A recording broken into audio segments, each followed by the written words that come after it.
चलिएगा, तो अभी हमने डिस्कस किया source of information Prithviraj Chauhan के बारे में जो जानकारी हमें मिलती है। तो 3 सोर्स मैंने बताया आप लोगों को, पृथ्वीराज विजय, पृथ्वीराज रासो और हम्मीर महाकाव्य या हम्मीरा महाकाव्य। क्लियर। चलिए फिलहाल हम बात कर रहे हैं पृथ्वीराज चौहान के बारे में, तो कुछ और मुद्दों के ऊपर जैसे हम डिस्कस करते हैं। सोर्स ऑफ इंफॉर्मेशन तो हमने पढ़ा। देखिए, पृथ्वीराज चौहान को राय पिथौरा के नाम से भी जाना जाता है, ये मैं आप लोगों को बता चुका हूं। दूसरी बात, पृथ्वीराज चौहान का जन्म राजस्थान में नहीं हुआ था, इनका जन्म हुआ था गुजरात में। ये भी एक इंपॉर्टेंट फैक्ट है जो बार बार एग्जाम में पूछा जाता है, क्योंकि पृथ्वीराज चौहान एक इंपॉर्टेंट टॉपिक है। अगर हम देखें एग्जाम के पॉइंट ऑफ व्यू से तो कई सारे क्वेश्चन हैं जो इनके ऊपर से पूछे जा सकते हैं।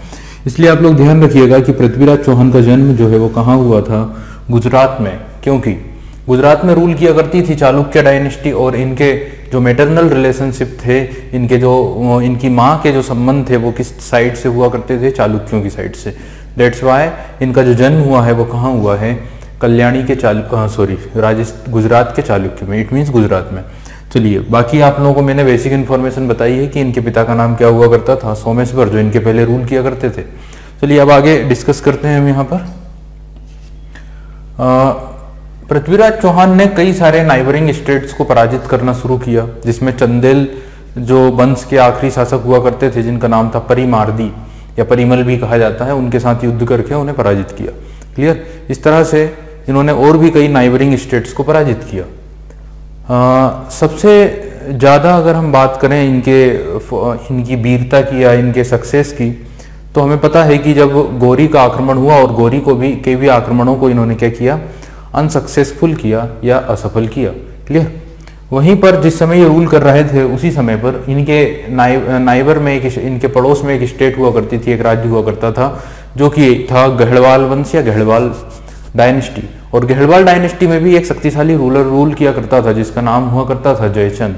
तो अगर हम बात करें जयचंद की, जयचंद भी उस समय पर शासक हुआ करता था और एक शक्तिशाली शासक माना जाता था। कहाँ का? गहड़वाल का।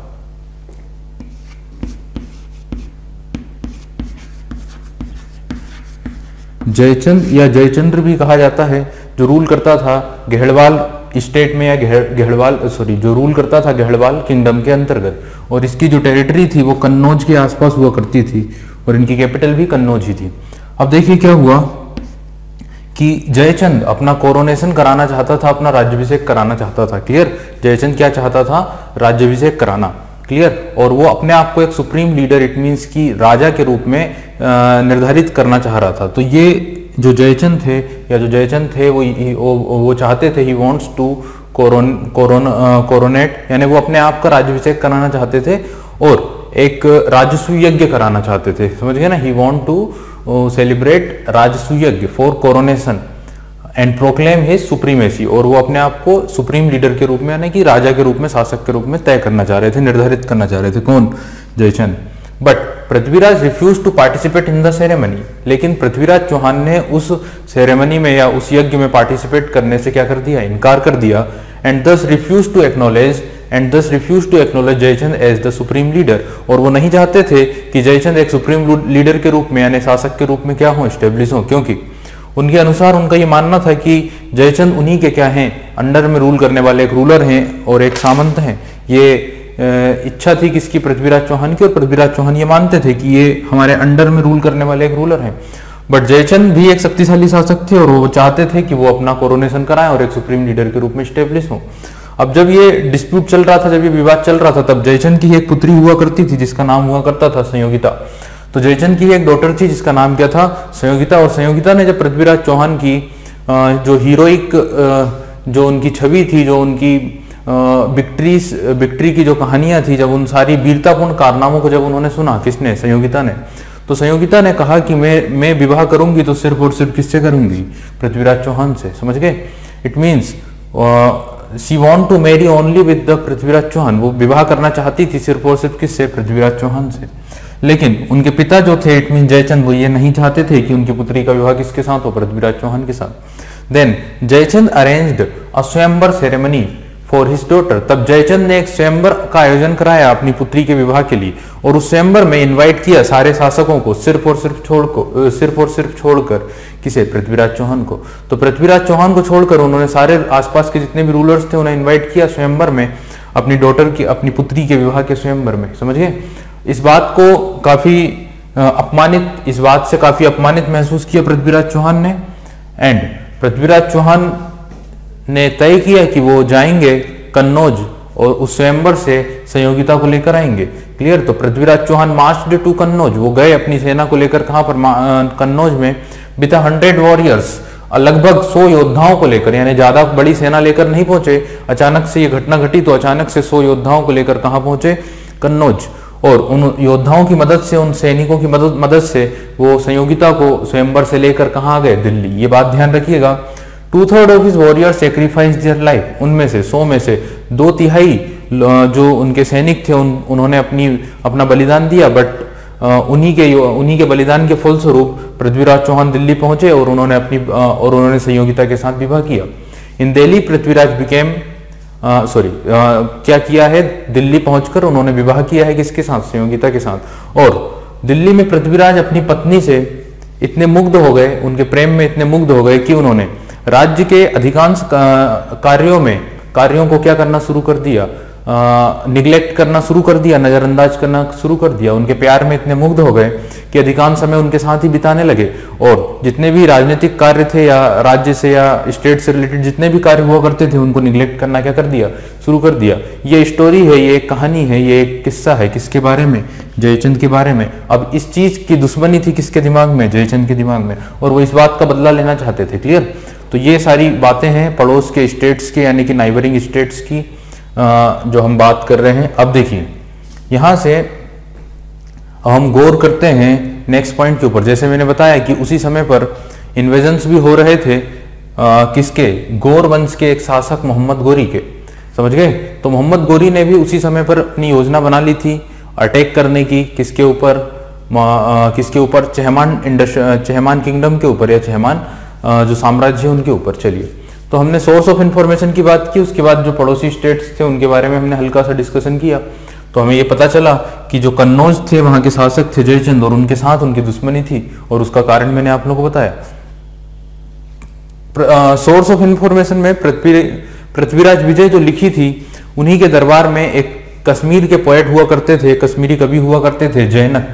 समझ गए ना? तो पृथ्वीराज विजय को लिखने वाले जो राइटर हुआ करते थे उनका नाम था जयनक। इसके बाद अगर हम बात करें हम्मीरा महाकाव्य की, तो हम्मीरा महाकाव्य 15वीं सेंचुरी में लिखी गई थी एक जैन पोएट के द्वारा, या एक जैन विद्वान के द्वारा, जिनका नाम था न्याय चंद्र सूरी। तो न्याय चंद्र सूरी नामक जैन विद्वान ने हम्मीरा महाकाव्य लिखी थी। और हम्मीरा जो थे, या हम्मीर जो थे, एक लास्ट रूलर माने जाते हैं किस डायनेस्टी के, चहमान डायनेस्टी के, आखिरी शासक थे हम्मीर। ठीक है। इसके अलावा है पृथ्वीराज रासो जो लिखी गई थी किसके द्वारा, चंद्रबरदाई के द्वारा। इन तीनों बुक्स में जो जो बातें लिखी गई है उन्हीं के अकॉर्डिंगली हम यहाँ पर बात कर रहे हैं, किसके बारे में, पृथ्वीराज चौहान के बारे में। क्लियर? चलिए आगे चलते हैं, आगे डिस्कस करते हैं। अब देखिए मैंने आप लोगों को एक बुक बताई जिसका नाम था हम्मीरा महाकाव्य, जिसे लिखा था न्यायचंद सूरी ने। समझ गए? अभी इस बुक में बताया गया, इस बुक में ये डिस्क्लोज किया गया है दैट पृथ्वीराज थर्ड ने एक युद्ध लड़ा था किसके साथ, मोहम्मद गोरी के साथ। समझ गए? थर्ड की बात की जाए, describe Prithviraj third war against Mohammad of Ghor, यानी मोहम्मद गोरी, जिनका पूरा नाम हुआ करता था शहाबुद्दीन मोहम्मद बिन साहब। अब देखिए यहाँ पर क्या हुआ कि जब पृथ्वीराज चौहान रूल कर रहे थे अपनी टेरिटरी में, इट मीन्स की इंडिया, इस टेरिटरी की बात की जाए तो हमें पता है राजस्थान वाला जो मेन रीजन था, और काफी बड़ा एरिया उन्होंने पंजाब, उत्तर प्रदेश वाला रीजन और गुजरात वाला रीजन भी अपने नियंत्रण में कर लिया था। इट मीन्स जब वो रूल कर रहे थे इस रीजन में, उसी समय पश्चिम की साइड से अटैक हुआ था किसका, मोहम्मद गोरी का। और मोहम्मद गोरी ने कई सारी टेरिटरी को अपने कंट्रोल में कर लिया था। अगर हम बात करें सिंध और कश्मीर उसके नियंत्रण में आ चुका था। तो क्या हुआ कि जब वो रूल कर रहे थे इस रीजन में, उसी समय पश्चिम में आ गया था कौन, मोहम्मद गोरी। ये बात बताई गई है हमीर महाकाव्य में। और जब उसने पूर्व की ओर से अटैक करना शुरू किया तब काफी इंडियन स्टेट्स को या राजपूत किंगडम्स को उसने जीत लिया था। उसी समय उस रीजन में रूल कर रहे थे एक राजपूत शासक जिनका नाम हुआ करता था चंदन राज या चंदन राजा।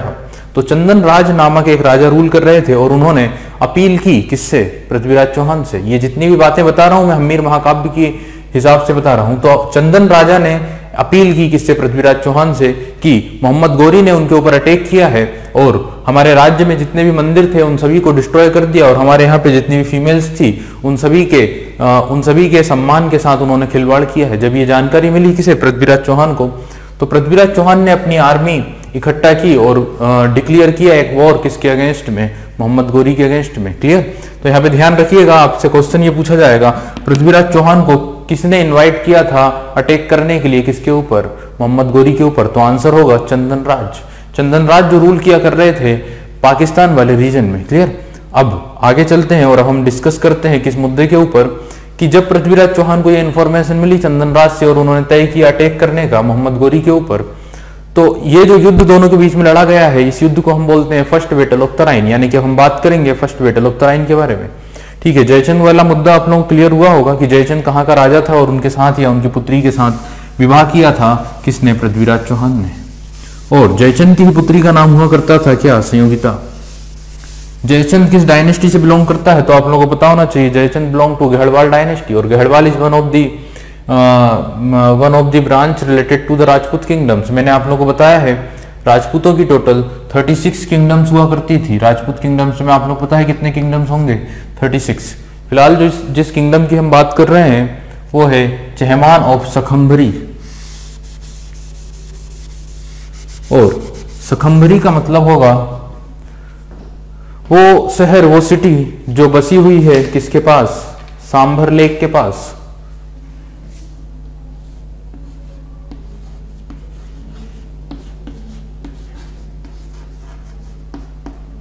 हालांकि अजयराज सेकंड के समय पर यहां पे हमने डिस्कस किया है 11th और 12th सेंचुरी के रूलर्स में पृथ्वीराज प्रथम के पुत्र हुआ करते थे अजयराज सेकंड, और अजयराज सेकंड ने एक सिटी स्टेब्लिश की थी जिसका नाम था अजयमेरू, और अजयमेरू को ही बाद में कहा जाने लगा अजमेर, जो कैपिटल बन चुकी थी किसकी, चहमान डायनेस्टी की। तो चहमान डायनेस्टी की एक कैपिटल हुआ करती थी अजमेर, बाद में जो बनी थी। चलिए आगे डिस्कस करते हैं अब यहाँ पर। तो देखिए अब हाँ हम बात कर रहे हैं एक युद्ध के बारे में जो लड़ा गया था 1191 में, जिसे हम बोलते हैं first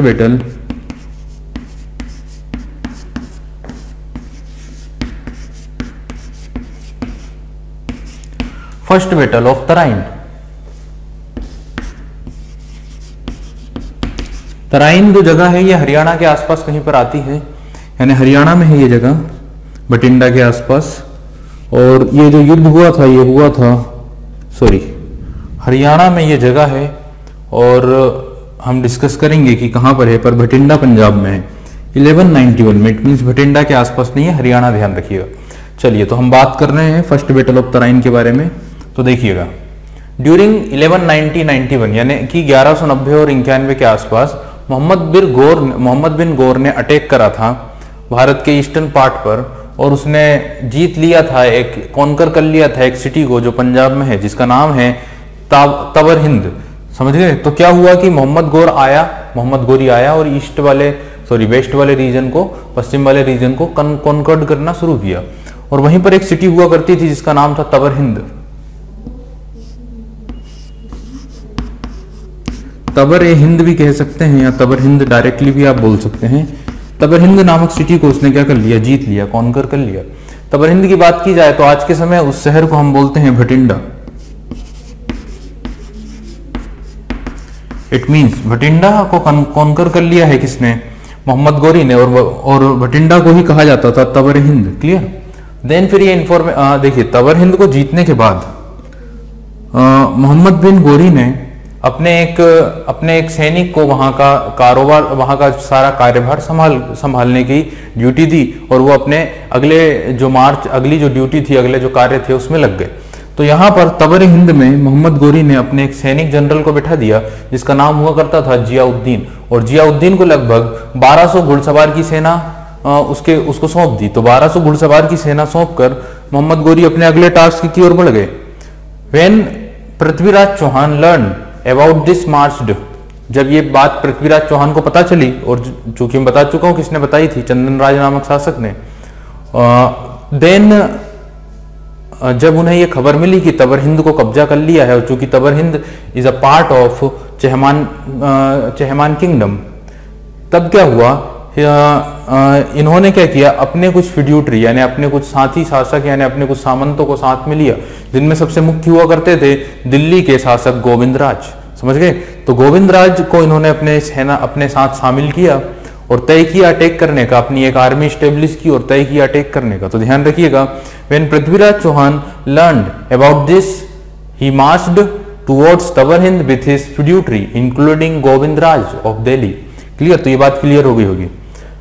according to the 16th century Muslim historian Firishta, तो 16वीं शताब्दी के एक मुस्लिम इतिहासकार हुए हैं जिनका नाम हुआ करता था फरिश्ता, और उन्होंने ये बात बताई है कि हिज फोर्स कंप्राइज्ड, उनकी सेना में शामिल थे लगभग 2 लाख घुड़सवार और 3000 हाथी। तो 2 लाख घुड़सवार और 3000 हाथियों की सेना को लेकर मोहम्मद गोरी बढ़ चुके थे तबर हिंद की ओर, और उनके साथ में थे कौन? गोविंदराज, जो उन्हीं के क्या हुआ करते थे?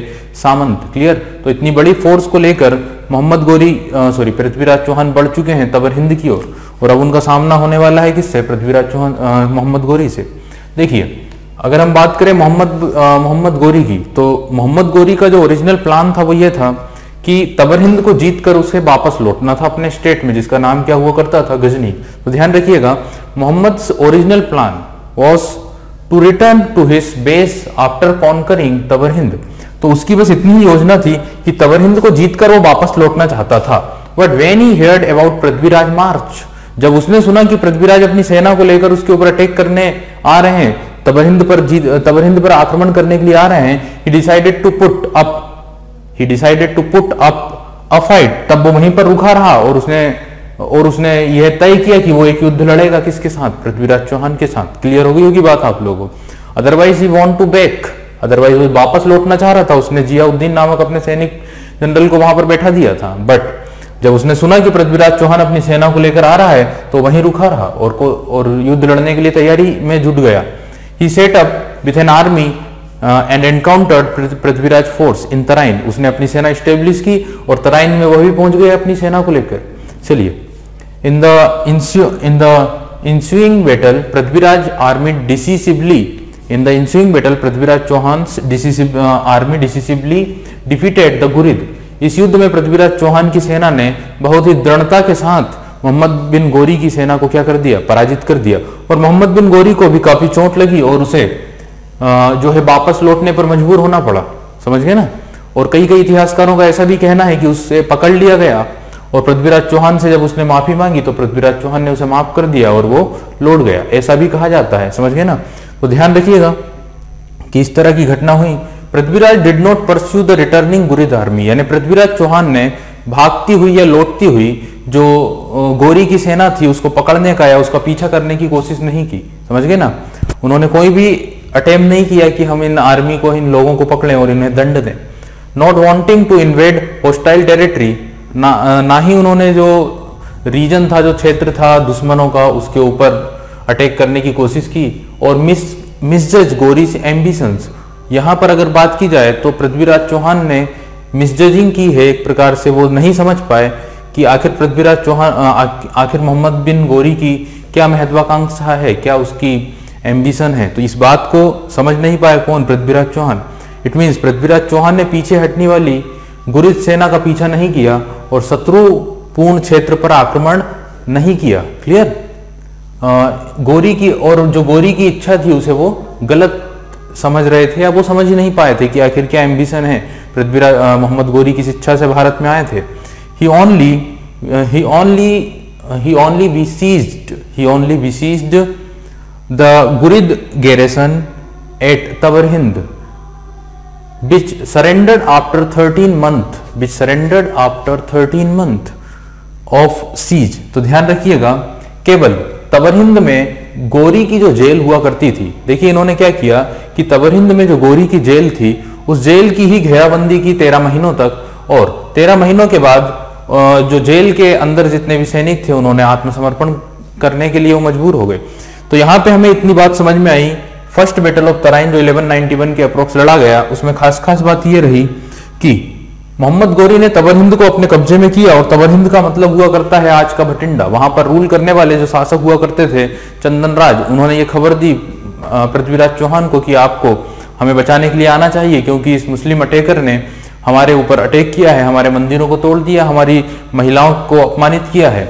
और साथ ही चंदन राज ने यह भी कहा कि वो एक प्रकार से अगर देखा जाए तो एक प्रकार से अगर इस व्यक्ति को देखा जाए तो जिस तरह से एक व्यक्ति हुआ करते थे जिनका नाम हुआ करता था, जिस तरह से क्षत्रियों को मारने वाले जो एक व्यक्ति हुआ करते थे एंशिएंट पीरियड में, परशुराम, समझ गए। तो उन्होंने कंपेयर किया है मोहम्मद बिन गोरी को किससे? परशुराम से। जिस तरह परशुराम ने क्षत्रियों का विनाश किया था, उसी प्रकार मोहम्मद बिन गोरी या मोहम्मद बिन साम, शहाबुद्दीन मोहम्मद बिन साम की भी तुलना की है किससे? परशुराम से। तो ये बात बताई जब पृथ्वीराज चौहान को, तो पृथ्वीराज चौहान ने अपनी सेना को लेकर बढ़े आगे, और सेना के बारे में बताया गया है कि लगभग 3 लाख की सेना हुआ करती थी घुड़सवारों, उसमें 2 लाख घुड़सवार हुआ करते थे और 3000 जो है एलिफेंट की फोर्स हुआ करती थी, समझ गए। और फिर जब अटैक हुआ और इसमें मोहम्मद गोरी को काफी दृढ़ता से पराजित किया गया और वो लौट गया। बट यहाँ पे कोई भी अटेम्प्ट नहीं किया है, कोई भी कोशिश नहीं की है पृथ्वीराज चौहान ने कि जो दुश्मन फोर्स है उन्हें वो उनका पीछा करे, उनके टेरिटरी तक जाए, उनके एम्बिशन को समझे, इस बात की कोई भी बात जानने की कोशिश नहीं की और वो वापस लौट गए हैं। तो इतनी बात आप लोगों को समझ में आ गई होगी। अब हम बात करेंगे सेकेंड बैटल ऑफ तराइन की, यानी तराइन का दूसरा युद्ध। देखिए, तराइन का दूसरा युद्ध, प्रथम युद्ध 1191 में और सेकंड युद्ध जो हुआ है वो हुआ है 1192 में।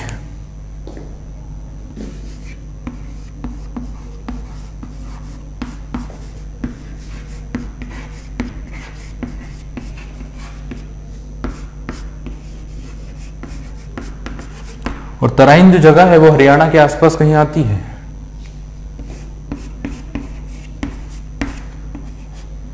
इस युद्ध के पहले की अगर बात की जाए तो इस युद्ध, ये फाइनल अटेम्प्ट था या फाइनल युद्ध था, और इस युद्ध से पहले पृथ्वीराज चौहान बिजी हो गए थे अपने विवाह के लिए, और विवाह किसके साथ? संयोगिता के साथ। तो ध्यान रखिएगा कि इस युद्ध से पहले वो बिजी थे किस मुद्दे को सॉल्व करने के लिए? अपने विवाह के मुद्दे को सॉल्व करने के लिए। ध्यान रखिए, Prithviraj seems to have treated the first battle of Tarain as merely a frontier fight. तो पहला जो युद्ध था उस युद्ध को उन्होंने सिर्फ एक युद्ध के तौर पर ही समझा और इस तरह से लड़ा कि वो सिर्फ एक रक्षक हैं और फ्रंटियर की तरह हैं, इसलिए उन्होंने उस युद्ध को में पार्टिसिपेट किया। इट मींस उन्होंने कोई भी डीप में जानने की कोशिश नहीं की है। दिस व्यू इज स्ट्रेंथेंड, यानी ये जो विचार है हमारा, ये हम कैसा कह रहे हैं, इसके पीछे का बेसिक रीजन क्या है, समझ गए ना। इस व्यू को मजबूती मिलती है, इस विचार को कैसे मजबूती मिलती है? आखिर हमने ऐसा क्यों कहा कि पृथ्वीराज चौहान ने पहला युद्ध सिर्फ एक फ्रंटियर के तौर पर ही लड़ा था, यानी कि एक नेतृत्वकर्ता के तौर पर ही लड़ा था, क्योंकि वही एक बड़ी फोर्स हुआ करती थी उस समय इंडिया की। उसके डीप में जाने की उन्होंने कोशिश नहीं की थी। तो this view is strengthened by the fact that he made a little preparation for any future clash with Mohammad Ghor. क्योंकि इस विचार को मजबूती मिलती है, इस दृष्टिकोण या इस तथ्य को मजबूती मिलती है, क्योंकि उन्होंने गौर के मोहम्मद के साथ किसी भी भविष्य टकराव के लिए बहुत कम तैयारी की थी। इट मींस भविष्य में होने वाली जो युद्ध हैं उसके लिए उन्होंने काफी कम तैयारी की थी। इस बात से हमें ये पता चलता है कि पहला युद्ध उन्होंने एक फ्रंटियर के तौर पर ही लड़ा, उसमें कोई डीप में उस कारण को जानने की कोशिश ही नहीं की। Clear? According to Prithviraj Raso के अनुसार अगर हम बात करें, during the period of preceding his final fight with the Gurid, he neglected the affairs of state and spent time in merry making. It means ये इस बात का ये मतलब हुआ कि जो फाइनल बैटल हुआ है, जो फाइनल फाइट हुई है दोनों के बीच में, उसके पहले पृथ्वीराज चौहान बिजी थे अपने विवाह के सारे कार्यों में, और उन्होंने जो भी स्टेट अफेयर्स थे यानी राज्य या से रिलेटेड जितने भी मामले थे उनमें ध्यान देना बंद कर दिया था, और वो सिर्फ विवाह के मुद्दों पर ही क्या हो गए थे? बिजी हो गए थे। और वहीं दूसरी ओर अगर बात की जाए गोरी की, तो गोरी फर्स्ट युद्ध में हार चुका था और अब वो बदला लेना चाहता था, और अपने स्टेट में जाने के बाद यानी गजनी में जाने के बाद उसने अपनी आर्मी को स्टेब्लिश करना शुरू कर दिया था। जबकि पृथ्वीराज चौहान बिजी थे अपने विवाह संबंधी कार्यों में, और उसकी कहानी बता चुका हूं मैं हम्मीर महाकाव्य में, हमने अभी डिस्कस की है। देखिए मीनवाइल अगर बात की जाए, मीनवाइल मोहम्मद ऑफ गोर रिटर्न टू गजना, मोहम्मद बिन गोर या मोहम्मद गोरी तो जा चुका था गजना यानी Ghazni, and made preparation to avenge his defeat, और उसने कोशिश या तैयारी शुरू कर दी थी अपनी हार का बदला लेने के लिए। अकॉर्डिंग टू तबकात नासिरी, एक मुस्लिम बुक लिखी गई है, एक मुस्लिम राइटर ने एक बुक लिखी है जिसका नाम है Tabaqat Nasiri. He gathered a well equipped army, उसने एक अच्छी सेना तैयार की, एक वेल ट्रेंड आर्मी तैयार की जिसमें लगभग 1,20,000 अफगान फोर्सेस थी यानी अफगान सैनिक थे, कई सारे ताजिक यानी ताजिकिस्तान के भी सैनिक थे और कई सारे तुर्किस्तानी सैनिक भी थे। इट मीन्स कि उसने 1,20,000 की सेना तैयार की और जिसमें कई सारी घुड़सवार भी सेना भी थी, कई सारे हॉर्स इन्फेंट्री भी थी यानी हॉर्स और एलिफेंट फोर्सेस भी थी। तो एक बड़ी सेना उसने तैयार की, कहाँ जाकर गुरीद या फिर गजना इट मीन्स गजनी में जाकर इस्टेब्लिश करने के बाद उसने वापस जो है वो आया वापस। He then marched towards Chahamana kingdom, और उसके बाद उसने मार्च किया, उसने एंट्रिंग की किसमें, चहमान किंगडम में। कहाँ से, मुल्तान और लाहौर के रास्ते से। उसकी हेल्प की जम्मू के ही एक शासक जिनका नाम हुआ करता था विजयराज ने। चूंकि मैं आप लोगों को बोल चुका हूं कि भारत में या इंडिया में जितने भी फॉरेनर्स आए हैं वो सक्सेस हो गए हैं, उन्हें सफलता मिली है। उसका कारण है दो, एक पहला कारण हमारी अपनी यूनिटी की कमी, लैक ऑफ यूनिटी। अब जैसे कि जब गोरी आ रहा है तो उसी की हेल्प किसने की है, उसी की हेल्प की है विजयराज नामक एक जम्मू के शासक ने। और दूसरी जो कमजोरी रही है जिसे हम अपनी स्ट्रेंथ समझते थे वो हुआ करते थे एलिफेंट। हिंदू रूलर्स हमेशा युद्ध लड़ा करते थे एलिफेंट पर या हाथी पर, और जो फॉरेनर मुस्लिम इन्वेडर्स थे वो लड़ते थे घोड़ों पर। इस कारण ये भी एक युद्ध में हार का एक कारण रहा है। चलिए, तो यहाँ पर हमने डिस्कस किया कि इस तरह से मोहम्मद गोरी ने कोशिश तैयारी शुरू कर दी है और वो आ रहा है वापस अटैक करने के लिए, और वो चहमान किंगडम में एंटर भी कर चुका है। क्लियर। पृथ्वीराज को जब ये खबर मिली, Prithviraj had been left without any, अब देखिए पृथ्वीराज चौहान की बात की जाए, Prithviraj had been left without any alliance as a result of his wars against the neighboring Hindu kings। तो अब अगर बात की जाए ना पृथ्वीराज चौहान की, तो उसके यूनियन में, उसके संघ में कोई भी नाइबर किंग्स यानी पड़ोसी जो शासक थे वो शामिल नहीं हो रहे थे, क्योंकि उसने जितने भी पड़ोसी हिंदू शासक थे उनके साथ युद्ध किए थे। इसलिए अब उसके संघ में कोई भी हिंदू शासक शामिल ही नहीं हुए। ये एक बहुत बड़ी प्रॉब्लम रही अब पृथ्वीराज चौहान के ऊपर कि उसके साथ अब कोई भी हिंदू रूलर नहीं थे। समझ गए। अभी क्या हुआ, बट फिर भी अगर हम देखें, फिर भी उसने एक काफी बड़ी आर्मी को क्या कर लिया, मैनेज कर लिया। समझ गए। Nevertheless he manage to gather a large army to counter the Ghurid, but फिर भी उसने एक बड़ी सेना तैयार कर ली गुरिद या गोरी से लड़ने के लिए। अब देखिए आगे की बात यह है कि मोहम्मद गोरी की अगर बात की जाए, मोहम्मद बिन गोरी की अगर बात की जाए, तो उसने एक क्या किया है, एक स्ट्रेटेजी बनाई है। उसको पता था कि पृथ्वीराज चौहान को डायरेक्ट युद्ध में हराना तो मुश्किल होगा, क्योंकि उनकी सेना भी बड़ी है और ये काफी बहादुर शासक हुआ करते हैं, बहादुर योद्धा हुआ करते हैं, राजपूत योद्धा। तो उनके सामने हमारा टिक पाना पॉसिबल ही नहीं है। तब उसने एक दूसरा रास्ता अपनाया है कि किस तरह से युद्ध में पराजित किया जाए मोहम्मद पृथ्वीराज चौहान को। तब उसने योजना ये बनाई कि उसने अपने कुछ सैनिकों को तय किया और उन्हें ये आदेश दिया कि रात के वक्त, देखिए युद्ध के लिए आप लोग ये समझें कि युद्ध के लिए दोनों ही आर्मी जो है इकट्ठा हो चुकी थी। कहां पर, तराइन में। एक साइड कैंप हुआ करता था गोरी का और एक साइड कैंप हुआ करता था किसका, पृथ्वीराज चौहान का।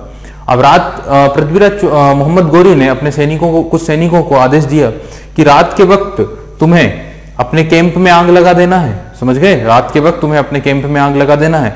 तो उन सैनिकों ने रात के वक्त क्या किया कि गोरी के कैंप में आग लगा दी, और इस दौरान गोरी अपने सैनिकों को लेकर कई मीलों दूर जा चुका था। तो इस तरह से एक धोखा देने की कोशिश की थी किसे, पृथ्वीराज चौहान को। अब देखिए आगे की स्ट्रेटेजी क्या थी कि रात में जब कैंप में आग लगा दी, उसके बाद गोरी तो कई माइल दूर चला गया अपनी सेना को लेकर, और काफी दूर जाने के बाद उसने क्या किया, अपनी सेना के 4 डिविजन्स बनाए, 4 भाग में सेना को बांट दिया, जिसमें 10,000 यानी 10,000 के घुड़सवार सैनिक हुआ करते थे। तो 10,000 की घुड़सवार सेनाओं को 4 पार्ट में डिवाइड कर दिया और उनको ये आदेश दिया कि तुम्हें अटैक करना है किसके ऊपर, पृथ्वीराज चौहान के ऊपर। मॉर्निंग में, सुबह अटैक कर देना है जब वो सो रहे होंगे। तो क्या हुआ कि इनकी आर्मी ने सुबह सुबह लगभग मॉर्निंग में ही अटैक कर दिया किस कैंप के ऊपर, पृथ्वीराज चौहान के ऊपर। लेकिन उन्हें ये आदेश दिया गया था, उन्हें ये इंडिकेट किया गया था कि कुछ देर ही लड़ना होगा और कुछ देर लड़ने के बाद तुम्हें वापस भागने का क्या करना है, दिखावा करना है। तो क्या हुआ कि मॉर्निंग में अटैक किया इन लोगों ने, लगभग 40,000 लोगों ने, किसके ऊपर, पृथ्वीराज चौहान के कैंप के ऊपर। जिस समय पृथ्वीराज चौहान सो रहे थे और अटैक करने के बाद कुछ देर उन्होंने युद्ध लड़ा और उसके बाद वो लोग वापस लौटने लगे। और जब वो वापस लौटने लगे तो उनका पीछा किया पृथ्वीराज चौहान और उनकी सेना ने, और लगभग दोपहर तक ये लोग पीछा करते रहे। और पीछे करते करते दोपहर तक जब ये लोग काफी थक गए, तब अब ध्यान रखिएगा कि गौरी ने क्या किया था कि सेना को 4 पार्ट में डिवाइड कर दिया था और कुछ सेना अपने पास रिजर्व के तौर पर रखी थी। लेकिन अब दोपहर तक तो ये लोग क्या करते रहे, पीछा करते रहे और फिर ये लोग काफी थक गए। इसके बाद गौरी ने अपनी रिजर्व फोर्स के साथ अटैक कर दिया किसके ऊपर, पृथ्वीराज चौहान के ऊपर। और इसी दौरान जब ये अटैक किया गया, इसी के दौरान क्या हुआ, पृथ्वीराज चौहान की मृत्यु हो गई या पृथ्वीराज चौहान की सेना की हार हो गई और पृथ्वीराज चौहान को पकड़कर उन्हें मृत्युदंड दे दिया गया। क्लियर? तो आप लोगों को समझ में आया होगा कि आखिर स्ट्रेटेजी क्या रही थी, किसकी, गौरी की। गौरी ने इस युद्ध को किस तरह से जीता था, सेकेंड बैटल ऑफ तराइन। क्योंकि हम सभी जानते हैं कि एक बहुत ही महत्वपूर्ण युद्ध था और इस युद्ध ने ही ये हमारे इंडियन हिस्ट्री का सबसे महत्वपूर्ण युद्ध है, क्योंकि इस युद्ध ने सारे ही दृष्टिकोण को उलट दिया था, सारी चीजें जो है बदल गई थी। अब इंडिया पर रूल स्टेब्लिश हो जाएगा किसका, मुस्लिम रूलर्स का। क्लियर? तो ध्यान रखिएगा कि लगभग अगर देखा जाए इस युद्ध के बाद 1 लाख जो हिंदू फोर्स थी या हिंदू जो सैनिक थे, उन्हें उनकी मृत्यु हुई थी या उनको मृत्युदंड दिया गया था किसके द्वारा, मोहम्मद गौरी के द्वारा। तो इतनी बातें हैं, इतनी चीजें हैं जो मैंने आप लोगों को समझाने की कोशिश की। अब देखिए इसके बाद क्या होगा। Subsequently Muhammad bin Ghori captured Ajmer after killing several thousand defenders. It means कि युद्ध को जीतने के बाद मोहम्मद बिन गौरी इंटर हुआ अजमेर में, जो कैपिटल हुआ करती थी। और अजमेर में आने के बाद उसने जितने भी रक्षक लोग थे, जितने भी डिफेंडर्स थे, उन सबको, जो लगभग थाउजेंड्स की संख्या में थे, उन सबको मौत के घाट उतारा। एंड क्या किया आगे चलकर, उसने जितने भी हिंदू टेम्पल्स हुआ करते थे उन सबको डिस्ट्रॉय करना शुरू कर दिया। अजमेर में चूंकि हमें पता है कि इन सारे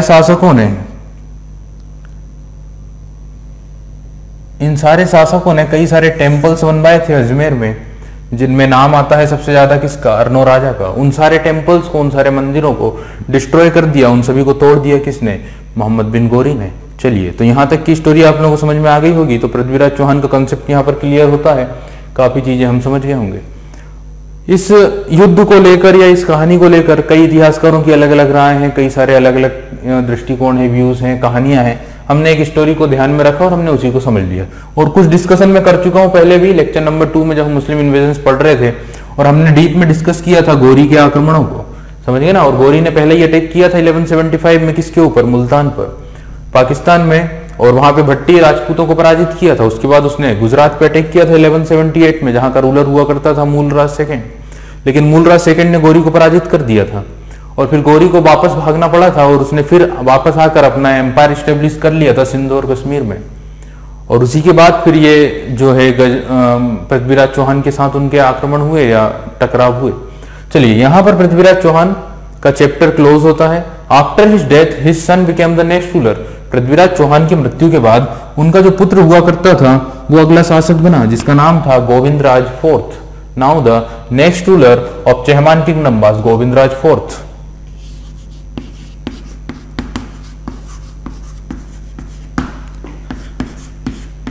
गोविंदराज फोर्थ की अगर हम टाइम की बात करें, टाइम पीरियड की बात करें, तो ज्यादा लंबा टाइम नहीं है, सिर्फ 1192 तक ही इन्होंने रूल किया है गोविंदराज फोर्थ ने। देखिए, गोविंदराज फोर्थ की बात अगर की जाए तो देखिएगा आगे, the Ghurid invaders defeated his father and killed Prithviraj third. तो क्या हुआ था कि गुरिद इन्वेडर्स ने इनके पिता को हरा दिया था और उनकी हत्या कर दी थी, समझ गए। While he was still a minor, जब वो काफी छोटे थे। इट मींस की गोविंदराज काफी छोटे थे जिस समय ये सब हुआ था। हालांकि पृथ्वीराज चौहान की भी एज काफी ज्यादा नहीं हुआ करती थी, ऐसा कहा जाता है कि उनकी एज लगभग 30 ईयर थी। अब देखिए, गोविंदराज की बात की जाए तो वो भी एक काफी छोटे से पुत्र हुआ करते थे पृथ्वीराज चौहान के। And appointed him as a feudatory, इन्हें अपॉइंट किया था गौरी ने अपने एक सामंत के तौर पर, appointed him as a feudatory ruler of Chahamana kingdom. It means कि इन्हें सामंत बना दिया गया था, इन्हें फिड्यूटरी बना दिया गया था, किसके द्वारा? गौरी के द्वारा इन्हें सामंत बना दिया गया और इन्हें सामंत शासक के रूप में, इट मींस फिड्यूटरी रूलर के रूप में अपॉइंट कर दिया गया चहमान किंगडम का अगला शासक, और इन्होंने एक्सेप्ट भी कर लिया है फिड्यूटरी किसकी? गुरिद की, यानी कि गौरी की। लेकिन जब ये बात पता चली, जब ये खबर पता चली इन्हीं के अंकल को, इन्हीं के चाचा को, it means elder brother of Prithviraj third, Prithviraj Chauhan के एक बड़े भाई हुआ करते थे, जब उन्हें ये खबर पता चली कि इस तरह से गोविंदराज ने एक्सेप्ट कर ली है सॉवरेनिटी किसकी? गौरी की, then he attack on Govindraj fourth, तब उन्होंने आक्रमण कर दिया, अटैक कर दिया किसके ऊपर? गोविंदराज फोर्थ के ऊपर। इट मींस इनके ऊपर अटैक कर दिया गया है इन्हीं के अंकल के द्वारा, जिनका नाम हुआ करता था हरिराज। तो ध्यान रखिएगा, हिज अंकल हरिराज डिथ्रोन्ड हिम, इन्हीं के चाचा यानी कि इन्हीं के अंकल, इन्हीं के अंकल है ना, बड़े भाई हैं, इट मींस कि हम उन्हें चाचा नहीं बोल सकते हिंदी में। चलिए, तो इन्हीं के अंकल ने अटैक किया या इन्हें गद्दी से हटा दिया, समझ गए? इन्हें गद्दी से हटा दिया और इनको ये निर्देश दिया कि आप चले जाइए, कहां पर? आप चले जाइए रणथंभौर में, और रणथंभौर के किले में जाकर सुरक्षा पूर्वक रहिए, वहां पे आपको कोई भी प्रॉब्लम नहीं होगी, कोई भी परेशानी नहीं होगी, तो वहां पर आप सेफली वहां पे रहिए, कोई दिक्कत वाली बात नहीं है। कहां पर रहने का इन्हें निर्देश दिया गया था? रणथंभौर। रणथंभौर भी राजस्थान में आता है। तो गोविंदराज अपने पूरे फैमिली और परिवार और सेना को लेकर कहां चले गए? रणथंभौर। और अजमेर में रूल करना शुरू कर दिया किसने? हरिराज ने। क्लियर हो गई इतनी बात आप लोगों को? तो ध्यान रखिएगा, his uncle Hariraj dethroned him from accepting, dethroned him for accepting sovereignty of Gurid. Subsequently, Govindraj established a new branch. अभी क्या हुआ है? गोविंदराज ने एक नई ब्रांच स्टेब्लिश कर दी है ऑफ दी चहमानों की, चहमान डायनेस्टी की एक नई ब्रांच स्टेब्लिश कर दी है एट रणथंभौर जो राजस्थान में ही आता है। क्लियर? तो इतनी इंफॉर्मेशन आप लोगों को समझ में आ गई होगी। अब देखिए, अगले जो रूलर होंगे गोविंदराज के बाद वो होंगे कौन? वो होंगे हरिराज। तो 11th रूलर की अब मैं बात कर रहा हूं और इन्हें हम समझ सकते हैं लास्ट रूलर।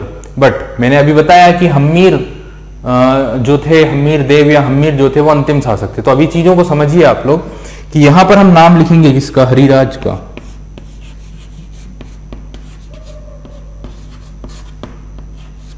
क्योंकि एक नई ब्रांच शुरू कर दी थी किसने? गोविंदराज ने। कहां से? रणथंभौर से। और जो चली आ रही एक लाइन है, उस लाइन में यहां पर आ जाते हैं कौन? हरिराज। क्लियर? हरिराज जो रूल करते हैं 1193 से 1194 के बीच में रूल चला है किसका? हरिराज का। He was Elder brother of Prithviraj तृतीय। यह पृथ्वीराज तृतीय के ही बड़े भाई हुआ करते थे। समझ गए? पृथ्वीराज चौहान के ही बड़े भाई हुआ करते थे कौन? Hariraja. Clear? After the Ghurid invaders, after the Ghurid invasions या Ghurid invaders defeated his brother Prithviraj III in 1192, he dethroned his nephew Govindraj IV. तो जब अपने ब्रदर, अपने भाई पृथ्वीराज तृतीय की मृत्यु के बाद जब गोविंदराज ने एक्सेप्ट कर ली सोवर्निटी किसकी? गौरी की, तब इन्होंने अपने नेफ्यू यानी अपने भतीजे को क्या किया? उसकी पोस्ट से हटा दिया। Who had been appointed as a feudatory ruler of Gurid, जिसे अपॉइंट कर दिया गया था feudatory रूलर के रूप में किसका? गुरिद का यानी गौरी का। He ruled a part of his ancestral kingdom, और फिर उन्होंने क्या किया? शासन करना शुरू किया अपने क्षेत्र पर, अपने पूर्वजों के रीजन पर। समझ गए? फॉर अ ब्रीफ पीरियड, यानी काफी छोटे समय तक रूल किया है किसने? टाइम दिख ही रहा है आप लोगों को, 1191 से 1192 से लेकर 1193 से लेकर रूल किया है 1194 तक, यानी कि 1 ईयर तक रूल कर पाए हैं हरिराज। अब देखिए आगे क्या हुआ। Hariraja revolted against the Ghurid rule in Chahamana capital Ajmer. Hariraja ने रिवोल्ट करना शुरू किया अपनी किंगडम, अपनी राजधानी अजमेर से ही। किसके खिलाफ? गुरिद के खिलाफ क्या करना शुरू किया? रिवोल्ट करना क्या किया? शुरू किया। क्लियर? और जब रिवोल्ट करना शुरू किया और जब ये बात पता चली किसे? गौरी को, तो गौरी ने भी तैयारी शुरू कर दी। अब देखिए क्या हुआ है कि हरिराज ने अपनी एक सेना भेजी थी दिल्ली में अटैक करने के लिए, मुस्लिम इन्वेडर्स के ऊपर आक्रमण करने के लिए अपनी एक सेना भेजी हरिराज ने, और उस सेना को लीड किया था उन्हीं के एक सैनिक ने, उन्हीं के एक सेनापति ने, जिसका नाम हुआ करता था जेत्रा। तो यहाँ पे सिर्फ इतनी सी बात ध्यान रखिएगा कि इन्हीं का एक सेनापति था जिसका नाम था जेत्रा। हरिराज ने अपनी एक सेना भेजी, किसके नेतृत्व में? जेत्रा नामक अपने सेनापति के नेतृत्व में। ये सेना दिल्ली की ओर बढ़ रही थी, तभी इन सैनिकों ने वापस लौटने का निर्धारण किया, क्योंकि वो डर गए थे मोहम्मद गोरी की बड़ी सेना के नाम पर, वो लोग डर गए। और फिर हरिराज ने एक और सेना उनके साथ भेजी, या उनकी हेल्प करने के लिए और भी कुछ सैनिकों को भेजा। बट फाइनली जेत्रा जो हैं वो डिफीटेड हुए, वो लोग हार गए। किससे? गुरीद आर्मी से। समझ गए? तो गोरी की सेना ने जेत्रा की सेना को भी क्या कर दिया? पराजित कर दिया। और जेत्रा की अगर बात की जाए, इसे भेजा गया था किसके द्वारा? हरिराज नामक पृथ्वीराज चौहान के ही भाई के द्वारा। फाइनली ये तय हो गया, ये बात निर्धारित हो गई कि हरिराज नहीं हरा पाएगा किसे? गोरी को। Where he determined that any further resistance against the Ghurids, where he determined that any further resistance against the Gurids was fruitless, यानी कि वो ये समझ गए थे कि किसी भी प्रकार से अगर हम रेजिस्टेंस करेंगे, प्रतिरोध करेंगे, तो उसका कोई भी परिणाम नहीं निकलने वाला है, उसका कोई भी रिजल्ट नहीं निकलने वाला है। ये फाइनली समझ गए थे कौन? Hariraj. As a result he and his family then committed suicide. समझ गए? इसके बाद इन्होंने तय किया कि वो अपने परिवार के साथ मिलकर क्या कर लेंगे? सुसाइड कर लेंगे। और उन्होंने अपने परिवार के साथ मिलकर आत्मदाह कर लिया, यानी कि वो आग में कूद गए। क्लियर? तो यहां तक की स्टोरी, यहां तक की कहानी, यहां तक की हिस्ट्री मैंने आप लोगों को बताई है, जो कि हमने डिस्कस की कहां तक? हरिराज तक। अब ध्यान दीजिएगा यहां से, चूंकि हरिराज ने अपने ही नेफ्यू, अपने ही भतीजे गोविंदराज को डिथ्रोन कर दिया था और उनसे कह दिया था कि आप चले जाइए कहां पर? रणथंभौर में। और वो रणथंभौर चले गए थे और वहां से उन्होंने चहमानों की एक नई किंगडम, एक नई ब्रांच क्या कर दी थी?